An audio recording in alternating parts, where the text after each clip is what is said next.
you doing? Hey guys, welcome back to the Heart of Home. I've got to run down to the garden and grab my phone stand, so I thought I would take you all with me. If you guys could see what I wear on a regular day when I'm not leaving the house, you might think differently of me because sometimes my outfits just do not make sense. Though I will say this outfit today is quite cozy. There are these gauchos that I got when I was doing some thrifting with a friend, and every part of me was like, gauchos are out of style, but also like, I really loved gauchos when I was in the 5th, 6th grade or something, but I don't know, I'm team bring the gauchos back. I actually had to pause because my phone died, and in the midst of letting my phone charge, I actually just finished and published the last video, so it all works out. So if you guys recall on the video that was all about how it's not too late to start your seeds, and we planted tomato seeds and ground cherries and stuff together, I shared that I wasn't gonna have time to plant the pepper seeds, which I wanted to do because we are 6 to 8 weeks out from our last frost date here in zone 5. Well, it has been 8 days, and when I looked just briefly at the plants in the greenhouse yesterday, I saw that they have all broke through the surface.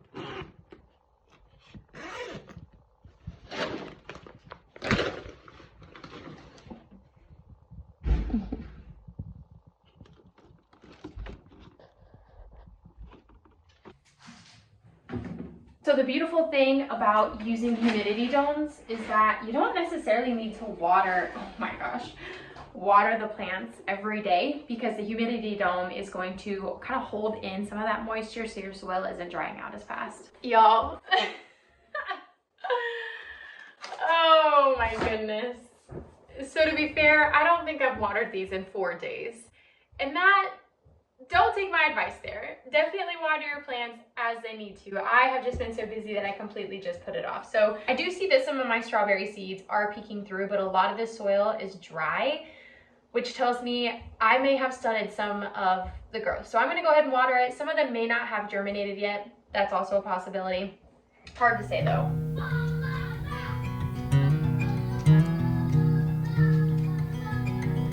The sun is down and the road is long. So I also want to show you guys, one second, we're going to show our friends how to do it. Yeah. If you don't have a watering can that waters very lightly, like the one right here that I have, this is great for plants that are already matured and stuff. Yeah. Because that water still pours out pretty heavy, and it usually topples my little seedlings over back into the soil, and I don't like that. So, and I found that using a spray bottle is effective and efficient, but having to spray constantly with a spray bottle like that is just exhausting to the hand. And so I found a new method. We already use bottled water because, again, we're in the middle of renovation. We don't have any filter on our city water. What I am doing is taking a water bottle, and I took a paring knife and I just poked probably 20 holes in the top. Not big holes, just little holes. Oh. So obviously that's just one of many ways that you can water plants. It's also a great way to incorporate your little ones into helping you with starting seeds indoors without them, you know, drowning or, you know, destroying your seedlings.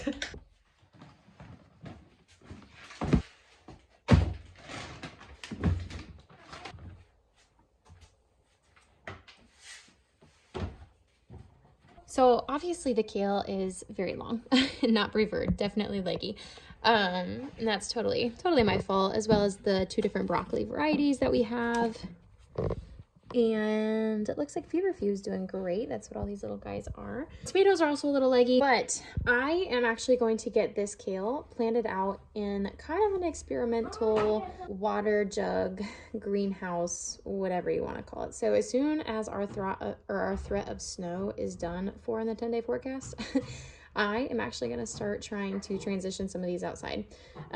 Will it fail? I don't know, but I won't know unless I try. The thing with leggy tomatoes too is it's not the end of the world, especially when they're young, because tomatoes can actually be planted in further into the soil than what their root system has already developed. Because if you look on a tomato plant, there's hair around the stem, and that hair is actually roots that will develop if they are given the right atmosphere or ecosystem, which means if it's in the soil and the soil is wet and damp, they will form roots.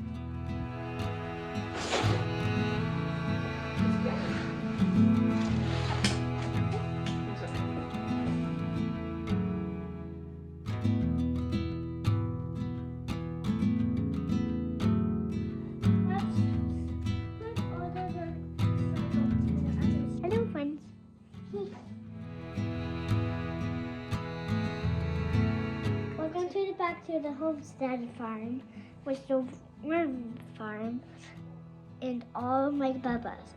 And Dada. Sit down a little bit so they can see you. It's a great day.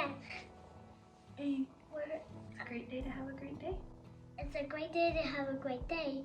And let's go see if it works. I'm also kicking myself in the butt because I know I need to get all of my flowers started that I want to start here, including like sunflowers. And well, you know, I did actually start my feverfew, and I think that's really the only flower I've technically started. Like the echinacea, there's a whole different world of seeds that I need to venture into. And now that we're 6 to 8 weeks out from our last frost date, I know some of them I should have started around 10 weeks, but that's okay. It's not the end of the world. It just shortens my growing season. But if I'm going to be cutting the heads off of them anyways and harvesting them, it's not the end of the world. Still haven't decided if I want to pre-start sunflowers or just plant them directly into the soil. Sunflowers really don't like to be transplanted. So if I do start them, I'm just going to be using one of those biodegradable pots so that I can just water it really, really well and just stick the whole pot into the ground where I want the sunflowers to grow.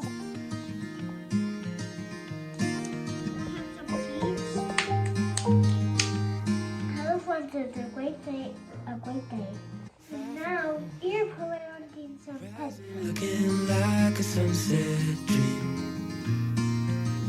And not talking, water crashing, evening feeling like a postcard scene. Dancing with the moon. So I did end up actually planting more flower seeds, but as I was planting flower seeds, this is the first year I'm trying calendula, which is like this. I turned it upside down, but I opened it on the bottom. I had to show you guys, look at these calendula seeds. Do they not look like little octopus tentacles? I'm just baffled. These things are so interesting. Like a sunset dream. And not talking. I just took Silas outside to go say hi to the neighbor, which has become a tradition. And I have to show you guys what I saw on the ground. Look who decided to appear. And yes, we still have snow in the forecast. This is just how crazy the weather can get here in Iowa in Zone 5. I also noticed that some of my irises are also trying to break the surface, which I saw that probably about a week ago.